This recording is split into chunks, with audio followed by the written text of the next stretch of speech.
गणेश चतुर्थी कथा।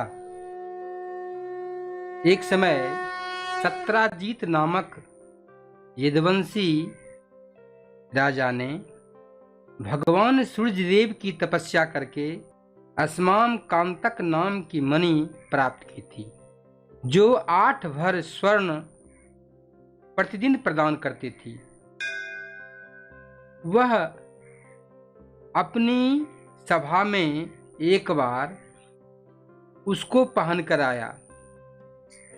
उस मणि का प्रकाश देखकर सभी सभासदों ने उससे कहा, भाई, यह मणि तो आनंद कंद ब्रजराज चंद्र भगवान श्री कृष्ण चंद्र जी महाराज जी के धारण करने योग्य हैं, अतः तुम यह उनको भेंट कर दो।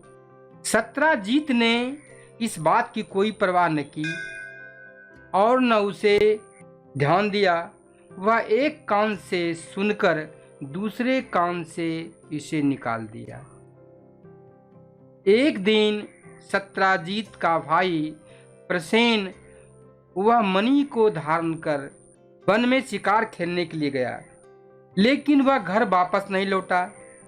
इससे सत्राजीत ने यह अनुमान लगाया कि हो न हो कृष्ण ने प्रसेन को मारकर उससे मणि छीन ली है।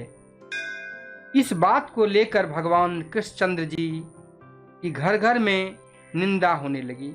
यह बात जब कृष्ण के कानों तक पहुंची तो वह प्रसेन का पता लगाने के लिए जंगल में गए। वहां पर उनको प्रसेन और उसका घोड़ा मरे हुए मिले, लेकिन मणि का कोई पता न था। दोनों लाशों के पास एक वृक्ष के पैरों के निशान थे, जो वहां से एक गुफा तक चले गए थे। उन निशानों को देखते हुए श्री कृष्णचंद्र जी उस गुफा के द्वार तक पहुंच गए। भगवान ने अपने साथियों को गुफा के भीतर लेकर चले गए और वहां से पाताल लोक पहुंचे। वहां पर उन्होंने जामवंत भालू के पास वह मणि को देखा। उन्होंने जामवंत से घोर युद्ध किया, पुनः उसको हराकर उनकी प्यारी कन्या जामवंती से विवाह कर फिर मणि को लेकर वापस लौटे। वह मणि सत्राजीत को दे दिए।